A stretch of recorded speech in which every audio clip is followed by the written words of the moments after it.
제가 참 좋아하는 시가 있는데요. 오늘 그 시 한 편을 먼저 소개하고자 합니다. 이 시는 이혜인 시인이 쓴 시인데요. 제목이 어느 꽃입니다. 읽어보시면 금방 알 수 있는데요. 어떤 꽃인지 제목을 한번 맞춰보시기를 바랍니다. 혼자서는 웃는 것도 부끄러운 한 점 무슨 꽃. 한데 어우러져야 비로소 빛이 되고 소리가 되는가. 장미나 카네이션을 조용히 받쳐주는 기쁨의 별무더기. 자, 이제 느낌이 오죠?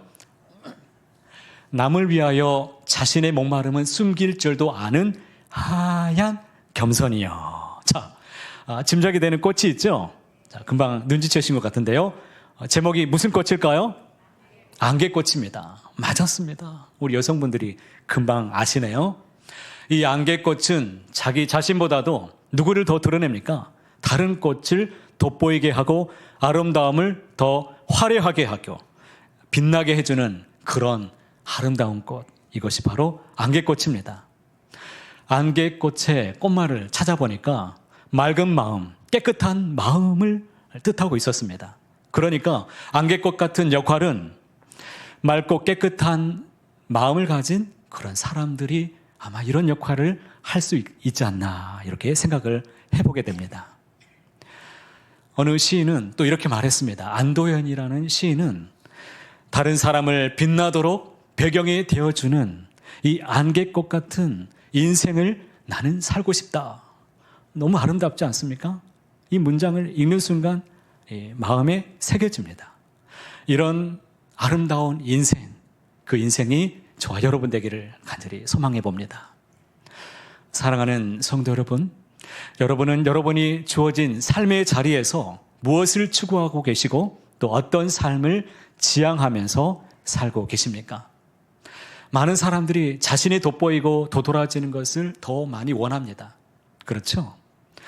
누군가를 받쳐주고 또 누군가를 위해서 희생하거나 또 누군가를 빛나게 해주는 것은 쉽지 않습니다. 또 그런 삶을 또 살기란 또 어렵고 또 원하지도 않을 것입니다. 하지만 잘 생각해 보십시오. 누군가를 받쳐주는 사람이 없이 그리고 또 도와주고 섬겨주는 그런 사람이 없이 그 누구도 돋보일 수 있는 사람은 한 사람도 없을 것입니다. 마치 안개꽃같이 누군가 보기에는 조연처럼 보여지지만 그 상황에서 꼭 필요하고 없어서는 안 되는 존재인 것처럼 너무 중요한 존재, 그런 주연과 같은 이런 존재가 우리의 삶에 넉넉히 넘쳐나게 되기를 주님의 이름으로 축복합니다. 그런 인생을 지향하게 되시기를 바랍니다. 오늘 말씀에 보니까 나아만이라는 사람이 등장합니다. 잘 아시는 것처럼 이 사람은 아람 나라의 군대 장관이었습니다. 이 사람은 아람 왕으로부터 절대적인 지지를 받고 이런 훌륭한 당시 그 나라에서 위대한 존귀한 왕이었습니다. 그 전에 그는 큰 전쟁이 있었는데 아람 나라를 다른 나라로부터 구원해내고 이런 큰 공을 세웠던 그런 사람이었습니다. 그러니 백성들도 얼마나 존경하고 그를 따랐겠습니까? 그는 군대 장관 그런 사람이었습니다. 그런데 그가 가지고 있었던 치명적인 문제가 있었습니다. 그가 어떤 병에 걸렸습니까? 나병에 걸렸습니다. 당시의 나병은 고칠 수 없는 불치병이었습니다. 게다가 이 질병은 사람들에게 쉽게 전염이 되는 그런 병이었기 때문에 당시의 나병에 대한 대처는 무엇이었겠습니까? 사회에서 완전히 격리시키는 것이었습니다. 결국에 그는 이 나병 때문에 다른 사람들과 떨어져서 살아가야 되는 그런 운명에 처할 수밖에 없었습니다. 지금까지 쌓아왔던 모든 경력과 화려했던 모든 명성이 한순간에 물거품이 될 수밖에 없는 사람이었습니다. 그는 치명적인 문제에 빠졌고 이 문제를 해결하기 위해서 갖은 수단과 방법을 다 동원했지만 어떤 것도 해결해 줄 수가 없었습니다. 이 사람은 자기 생애에서 가장 큰 고통과 절망의 이런 한복판에 지금 서 있게 되었습니다.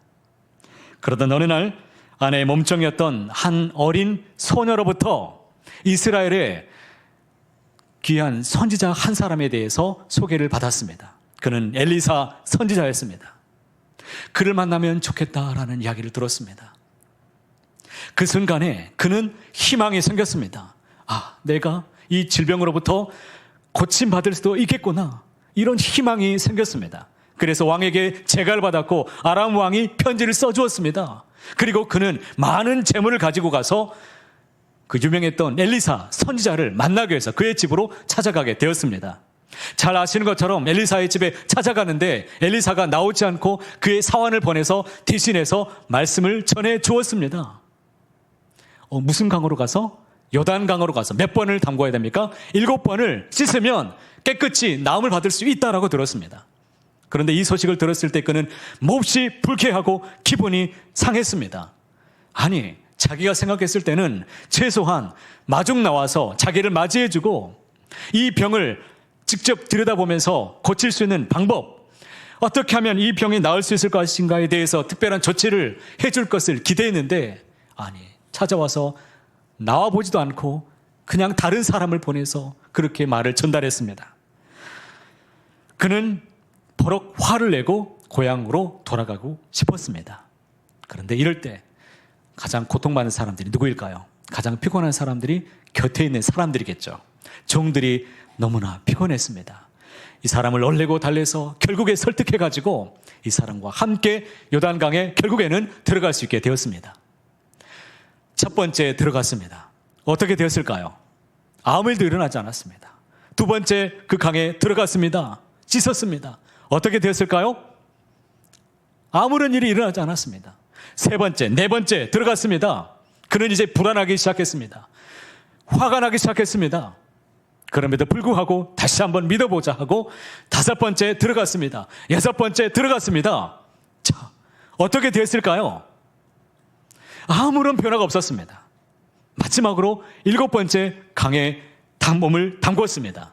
자, 어떻게 되었을까요? 어린아이 피부처럼 깨끗이 나음을 입게 되었습니다. 기적의 역사가 일어났습니다. 아니, 있을 수 없는 일이 일어났습니다. 너무 놀라운 사건이 벌어진 겁니다. 그리고 결정적으로 그는 이 사건 때문에 이스라엘의 하나님을 자기의 하나님으로 믿을 수 있었습니다. 하나님을 영접했습니다. 이것이 바로 하나님의 은혜입니다. 그가 병을 고친 것보다도 더 큰 하나님의 은혜였습니다. 이 이야기의 가장 중심에 누가 계십니까? 하나님이 계십니다. 이 역사는 하나님께서 행하신 하나님의 능력과 기적의 역사였습니다.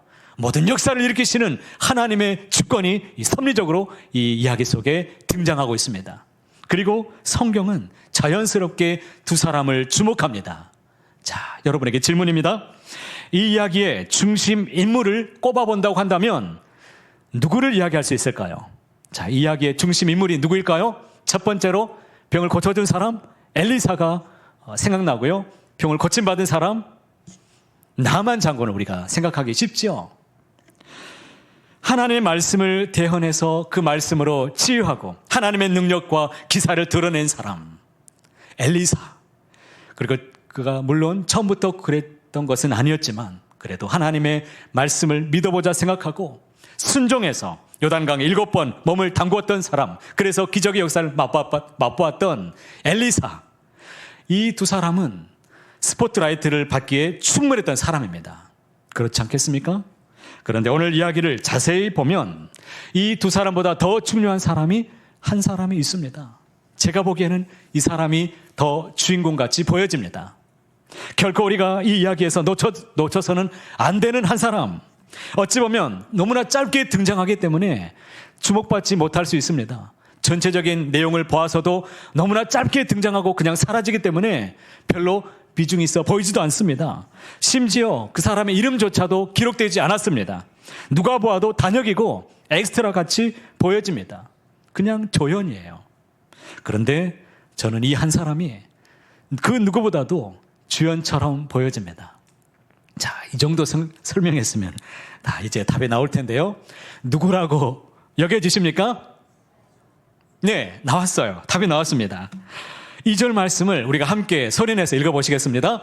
전에 아람 사람이 떼를 지어 나가서 이스라엘 땅에서 어린 소녀 하나를 사로잡음에 그가 나아만의 아내에게 수종들더니 어린 소녀가 등장합니다. 이스라엘이 아람의 공격을 받았을 때 그 전쟁통에서 전쟁의 포로가 되어서 붙잡혀서 아람 나라에 끌려왔던 사람이었습니다. 그가 어디에서 살고 있습니까? 나아만 장군의 아내였던 그 아내의 몸종으로 지금 살아가고 있습니다. 전쟁 포로로 끌려와서 지금 노예로 지금 살아가고 있다는 것입니다. 그런데 한번 3절 말씀을 보시겠습니까? 3절에 이렇게 기록합니다. 그의 여주인에게 이르되 우리 주인이 사마리아에 계신 선지자 앞에 계셨으면 좋겠나이다. 그가 그 나병을 고치리이다 하는지라. 그런데 그 소녀가 자기 여주인의 남편이었던 나아만 장군의 소식을 듣게 되었습니다.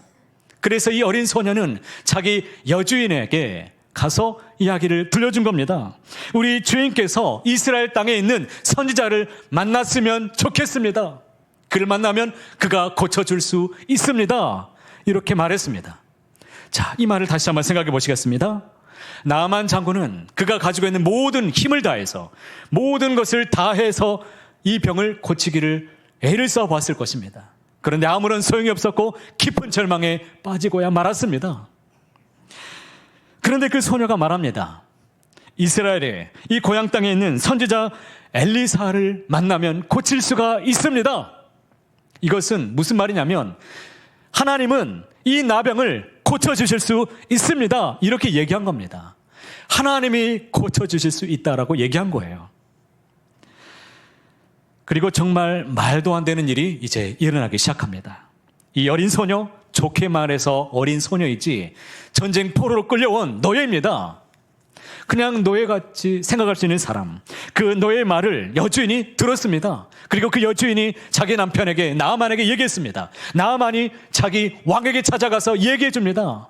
아람 왕이 편지를 직접 써서 전가를 보내서 이스라엘 왕에게 보냈습니다. 이스라엘 왕이 그 편지를 받았습니다. 그리고 누구를 소개시켜 줍니까? 나아만에게 엘리사 선지자를 소개시켜 주었습니다. 엄청난 일이 일어난 겁니다. 전쟁포로 끌려왔던 노예 이야기가 두 나라를 움직였던 것입니다. 나병 때문에 그렇게 죽을 수밖에 없었던 한 사람의 생명을 살렸습니다. 그것도 그 사람은 하나님을 영접하고 믿을 수 있게 되었습니다. 주목받는 엘리사와 나아만이 있었지만 그러나 사실 이 어린 소녀가 없었다면 이 이야기는 전개될 수가 없습니다. 성립되지가 않는 것이죠.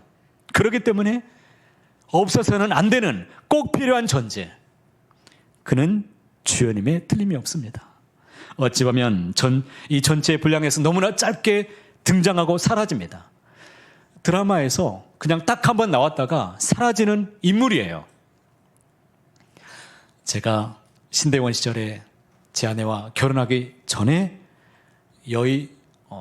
여의도 공원에 와서 여름에 좀 놀고 있었습니다. 좀 시원하게 좀 놀기 위해서. 그때 여의도 공원에 그때는 인라이트 스케이트가 있었습니다. 그것을 좀 여름에 좀 타봐야겠다. 그런데 웬걸요? 얼마나 더운지 탈 수가 없습니다. 그래서 이 나무 그늘 아래서 벤치에 앉아가지고 그냥 시간만 보내고 있는데 그때 KBS 방송국의 PD 밑에 FD라는 사람이 찾아와서 저희에게 시간이 되느냐라고 물었습니다. 방송국에 가서 방청객이 되어줄 수 있겠느냐라고 물어보길래 제가 그래요? 가보겠습니다 해가지고 갔습니다. 들어갔을 때 저희가 들어가는 녹화 현장을 들어가는 그 길목에서 옆에 보니까 녹화 현장에 있었는데 당시에 이효리하고 유재석이 쟁반 노래방을 녹화하고 있었습니다. 제 마음은 이미 거기에 있었습니다. 아니 이곳을 지나치고 있었습니다. 그리고 인기도 없는 그런 프로그램에 2시간이나 방청객으로 저희는 있었습니다. 저의 역할은 주인공들을 빛나게 해주는 박수 쳐주고 호응해주는 역할을 했었습니다. 제가 또 한 박수하는 사람 아니겠습니까? 당시의 교육 전도사입니다. 얼마나 구령 있게 뜨겁게 막 박수 쳐주고 이런 일 정말 잘합니다. 뜨겁게 박수 쳐주고 호응해주고 그렇게 열렬히 하니까 이 방송국 관계자들이 깜짝 놀라더라고요. 그리고 마지막에 끝나고 나니까 노란 봉투 2개를 제 아내와 저에게 딱 주었습니다. 열어보니까 딱 교통비가 딱 있는 겁니다. 그것을 가지고 여인하루에 가서 한강 유람선을 타고 목적지였던 잠실까지 밤하늘에 별을 보면서 수많은 별빛들을 보면서 그 당시에는 그 누가 뭐라고 해도 우리가 주인공 같은 느낌을 받았습니다. 어디에 갈 줄 모르는 그런 상황에서 하나님께서 이렇게 인도해 주셔서 방송국도 구경시켜 주시고 이렇게 한강 유람선도 태워주시고 얼마나 감사한지. 그때는 이 밤하늘의 별이 반짝거리면서 스포트라이트가 되어지고 우리는 진짜 주인공인 인생을 살았습니다. 여러분, 오늘 말씀의 이야기의 진짜 주인공은 누구일까요? 다시 한번 여러분에게 묻겠습니다. 이 어린 소녀가 아닐까요? 조연 같지만 정말 주연 같은 인생입니다. 그녀가 없었으면 오늘 이야기는 절대 성립이 되지를 않습니다. 이 어린 소녀는 나만 장군에게 있어서만큼은 정말 평생에 잊혀질 수 없는 존재였을 것입니다. 여러분이 만약에 나만이라고 한번 생각을 해보시기 바랍니다. 어느 누군가에게 여러분에게 묻습니다. 나만 장군, 당신의 생에 있어서 잊을 수 없는 가장 소중한 존재를 한 사람을 꼽아본다면 누구라고 생각하십니까? 당연히 누구겠습니까? 그 어린 소녀라고 말하지 않겠습니까? 정말 인생을 가치 있게 사는 것, 정말 인생을 의미 있게 산다는 게 무엇일까요? 어찌 보면 안개꽃처럼, 그리고 어느 누군가에게는 조연처럼 아무도 주목할지 않을지 모르겠지만 사실은 꼭 필요한 존재, 없어서는 안 되는 너무나 소중한 존재, 바로 이 어린 소녀처럼 절망에 빠져있는 그 누군가에게 희망의 이야기를 전해주고 사망에 빠져있는 그 누군가에게 생명의 통로가 되어주고 그토록 소중한 생명을 살리는 이 엄청난 일, 이것이야말로 정말 가치 있는, 보람 있는 이런 일이 아닐까요? 저는 이런 역할이 가장 소중하고 빛나는 역할이라고 믿습니다. 사랑하는 성도 여러분, 조연 같지만 주연 같은 이런 역할을 우리가 감당해내시기를 바랍니다. 어느 자리에 우리를 하나님이 던져놓으신다고 할지라도 생명의 통로가 되어주고 희망의 통로가 되어주고 하나님 나라의 통로가 되어주는 복된 인생, 아름다운 인생, 빛나는 인생, 하늘의 별이 비춰주는 인생이 되시기를 주님의 이름으로 축복합니다. 이런 인생이 하나님 나라의 주연이라고 저는 믿습니다. 그렇다면 우리가 어떻게 이 어린 소녀처럼 하나님 나라의 주연같이 살아갈 수가 있을까요? 오늘 본문의 내용을 보면 참 우리를 부끄럽게 만드는 이 어린 소녀의 모습이 한 가지가 있습니다. 그게 무엇이냐면 이 어린 소녀는 하나님을 절대적으로 확신하고 있었습니다. 하나님만을 굳게 믿고 있었던 소녀였습니다. 자기 주인이 나병에 걸렸다는 소문을 들었습니다. 그때 이스라엘에 있는 하나님의 선지자를 만났으면 좋겠습니다 라고 말했습니다. 이 말이 무슨 말입니까? 하나님이면 충분합니다. 우리 하나님은 고쳐주실 수 있습니다. 하나님을 만나면 해결될 수 있습니다. 이것을 얘기했던 것입니다. 그런데 어찌 보면 이 이야기는 우리에게는 너무나 당연한 것처럼 여겨질 수 있습니다. 그러나 생각해 보면 그렇지 않습니다. 이 소녀의 상황을 우리가 면밀히 살펴볼 필요가 있습니다. 이 어린 소녀는 원래 이스라엘에서 태어나서 나고 자랐습니다. 그리고 자신은 하나님의 선택받은 백성이라고 믿으면서 살아왔던 사람이었습니다. 얼마나 존귀한 사람입니까? 그런데 아람과의 전쟁에서 이스라엘이 패하면서 그녀는 전쟁의 포로로 끌려왔습니다. 그리고 그녀는 낯선 나라, 낯선 환경, 낯선 가정에서 지금 노예처럼 살아가고 있는 것입니다. 부모와도 생리별한 채로 강제로 끌려와서 갖은 고초와 정말 말할 수 없는 아픔을 안고서 살아가는 어린아이였습니다. 하나님의 선택받은 백성이라는 그 자부심을 가지고 살아왔었는데 지금은 어떻습니까? 이해할 수 없는 이런 현실 앞에서 가슴 아파서 때로는 많이 눈물 흘리면서 깊은 밤을 보냈던 그런 아이였을 것입니다. 이 어린아이의 마음속에 무슨 생각이 과연 있었을까요? 하나님에 대한 원망의 마음이 당연히 있었을 것입니다. 내가 하나님의 백성인데 하나님이 살아계신다면 왜 그때 나를 구원해 주지 않았을까? 하나님이 정말 살아계신다면 그 현장에서 무엇을 하고 계셨을까? 우리나라를 지켜주시고 나를 보호해주시고 도와주셔야 되는 것 아닙니까? 하나님이 정말 계신다면 어린 나이에 그것도 내가 붙잡혀 와서 이렇게 남의 가정에서 노예살이로 하고 있다는 것이 이것이 말이 됩니까? 하나님, 왜 내 인생은 이렇게 비참합니까? 하나님은 어디 계십니까? 언제 나를 해방시켜 주실 것입니까? 부모님이 보고 싶습니다. 가족이 보고 싶습니다. 하나님 어디 계십니까? 이렇게 많은 날을 울면서 보내는 그런 소녀였을 것입니다. 누구라도 이런 상황이라면 하나님을 원망하고 싶은 마음이 없었겠습니까? 그런데 지금 이 아이는 병들어 죽어가는 자기 주인에게 누굴 이야기합니까? 하나님을 얘기합니다. 너무 놀랍지 않습니까? 오히려 난 이제 하나님 안 믿어요. 나는 그런 하나님이라면 안 믿을 거예요. 왜 나에게 이런 질병을 줬어요? 왜 나에게 이런 상황을 주십니까? 왜 나에게 이런 고통을 주십니까? 이렇게 말해도 이해할 수 있는 형편에 오히려 하나님을 원망한 것이 아니라 하나님이 모든 질병을 고쳐주실 것입니다. 하나님이면 족합니다. 우리 하나님을 만나야 됩니다. 하나님을 만나면 고쳐주실 수 있습니다.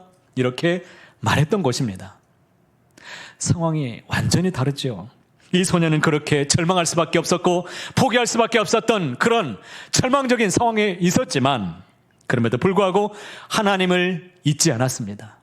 모든 날, 모든 순간 동안 하나님을 굳게 믿고 있었고 하나님을 굳게 확신하면서 믿음으로 살아내면서 믿음을 잃지 않고 살았던 소녀였습니다. 또 한 가지가 있습니다. 이 어린 소녀의 신분이 무엇입니까? 지금 포로로 잡혀왔습니다. 노예살이를 하고 있습니다. 상대는 누구입니까? 한 나라의 나아만 장군입니다. 그것도 일이 너무 커졌습니다. 이스라엘의 왕과 아람 왕이 지금 이 사람을 주목하고 있습니다. 이 어린 소녀가 하나님을 고칠 수 있습니다라고 말해서 그 나라까지 가게 됐는데 만약에 이 이야기가 만약에 사실로 증명이 되지 않는다면 이 아이는 어떻게 될까요? 만약에 병을 고치지 못한다면 정말 끔찍한 일을 당하고 말 것입니다. 그냥 노예인데 그 사람 하나쯤 없어도 되는 그런 세상 아니겠습니까? 그냥 지나치는 말로 이스라엘에 가면 엘리사를 만나면 좋을 텐데 이 정도 말이 아닙니다. 이런 차원이 아니에요. 자기가 얘기하는 그 얘기에 책임을 져야 되는 상황입니다. 무엇을 걸고? 자기 목숨을 걸고 이제는 그런 판이 벌어지게 된 겁니다. 그런데 그 상황에서 이 어린 소녀가 무엇을 얘기했습니까? 하나님이시면 고쳐주실 수 있습니다. 하나님이면 충분합니다. 이 얘기를 했던 겁니다. 믿음이면 다입니다. 믿음이면 충분합니다. 이걸 얘기했던 것입니다. 하나님을 절대적으로 확신했습니다. 그리고 그 확신 때문에 확신한 믿음이 다른 사람의 생명을 구원했고 살렸고 그가 하나님을 믿게 되었다는 것입니다. 얼마나 축복된 인생입니까? 하나님 나라의 주연은 과연 어떤 사람일까요? 다른 사람이 알아주지 않아도 누군가 나를 보았을 때 너무나 초라해 보이고 정말 조연과 같은 정말 없어도 될 것 같은 인생처럼 보일지 모르겠지만 그럼에도 불구하고 하나님이 주목하시는 사람, 다른 사람의 생명을 구원해주고 사람을 살리고 또 다른 사람에게 희망을 전해주는 사람, 절망을 꺾고 하나님을 안내해주고 빛이 되어주는 그런 사람들, 바로 그런 사람이 하나님 나라의 주연인 줄로 믿습니다. 그런 사람을 성경에서 무엇이라고 말하는 줄 아십니까? 다니엘 12장 3절에 이렇게 기록하고 있습니다. 함께 이 말씀을 읽어보겠습니다. 지혜 있는 자는 궁창의 빛과 같이 빛날 것이요 많은 사람을 옳은 대로 돌아오게 한 자는 별과 같이 영원토록 빛나리라. 저는 여러분이 지혜 있는 자가 되시기를 축복합니다. 이 세상에서 많은 사람들을 옳은 대로 돌아오게 하는 빛난 인생 되시기를 주님의 이름으로 축복합니다. 그런 인생이 궁창의 빛과 같이 하늘의 수많은 별처럼 하나님이 주목하시고 복이 있는 인생으로 만들어 주신다는 것입니다. 누군가에게는 빛나 보이지 않을 수 있습니다. 누군가에게는 너무나 초라해 보일 수 있습니다. 그러나 하나님이 주목하시는 인생, 그러나 어느 누군가에게는 빛나게 해주는 사람으로 빛을 발하는 인생이 될 수가 있다는 것입니다. 내가 생각했을 때 내가 원하는 빛나는 인생이 되지 못했을 수도 있습니다. 그러나 나는 지금 누구를 믿고 있습니까? 예수를 믿고 있고 예수님 안에서 빛나는 별이 되고 있다는 것을 꼭 믿으시기를 바랍니다.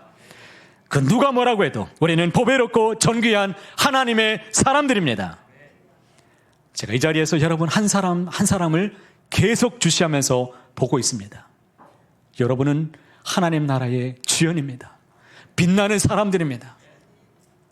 연로해지셨지만 건강치 못해서 뚜벅뚜벅 걸어오는 그 한 걸음 한 걸음마다 하나님께서 그리스도의 향기가 되게 하시고 그 가정에 구원의 빛이 되게 하시고 자녀들에게 소망을 주고 기도의 이 생명력이 끊어지지 않고 하나님 나라의 보배롭고 가치로운 인생이라는 것을 꼭 믿게 되시기를 주님의 이름으로 축복합니다. 저는 여러분에게 또다시 강조하고 싶습니다. 믿음이면 충분합니다. 하나님이시면 충분합니다. 오늘 우리는 이 어린 소녀의 이야기를 통해서 그의 삶 속에서 우리는 다시 한번 나의 믿음이 어떠한가를 다시금 살펴볼 수 있기를 원합니다. 지금 내 믿음은 어떻습니까? 내가 만약 이런 상황이라면 절망적인 그런 환경에 처해 있는데 다른 사람들에게 희망의 메시지를 전해줄 수 있겠습니까? 내가 믿고 있는 그 하나님에 대해서 누구보다도 열악하고 힘겨운 그 형편 속에서도 그렇지 못한 사람들을 바라보면서 그들을 위해서 기도해주고 그들을 위해서 축복해주고 그들을 위해서 하나님을 안내해주면서 하나님을 믿는 믿음을 자신 있게 선포할 수 있는 그런 믿음이 나에게 있느냐 이것입니다. 그럼에도 불구하고 하나님이시면 충분합니다. 그럼에도 불구하고 하나님이시면 확실합니다. 이 어린 소녀의 확실한 믿음이 우리의 믿음이 되기를 주님의 이름으로 축복합니다. 사랑하는 성도 여러분, 믿음이면 됩니다. 하나님이시면 충분합니다.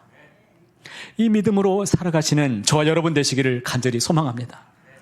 그녀의 확고한 믿음이 한 생명을 살렸고 그가 하나님을 믿는 결정적인 계기가 되었고 절망을 희망으로 바꾸는 능력이 되었습니다.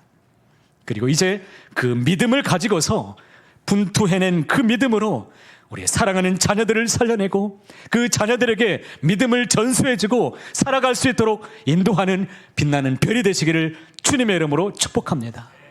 우리 다음 세대들에게 그 주님을 향한 믿음을 전해줄 수 있길 원합니다.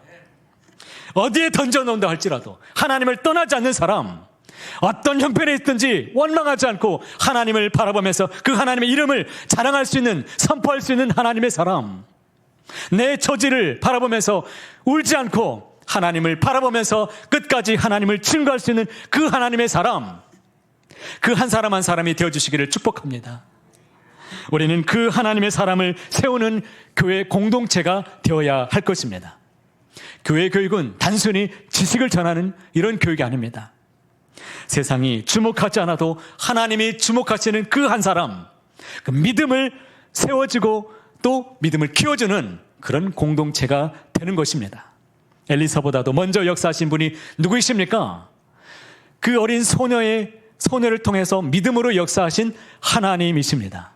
그러니 하나님으로 충분합니다. 이 믿음이면 되는 것입니다. 이 믿음을 가지면 역사가 이루어지는 것입니다. 예수님을 잘 믿으시길 바랍니다. 예수님 붙잡고 믿음으로 서 계시길 바랍니다. 그 믿음으로 한 걸음 한 걸음 어떤 일이 있어도 날 가슴 아프게 하고 다시 절망으로 떨어뜨린다고 할지라도 하나님을 찬양하며 그 자리에서 높여주는 그 하나님의 사람, 다른 사람들에게 위대한 꼭 필요한 존재로 서 있는 저와 여러분, 우리 서강의 공동체 모두가 다 되어주시기를 높으신 주님의 이름으로 간절히 소원합니다.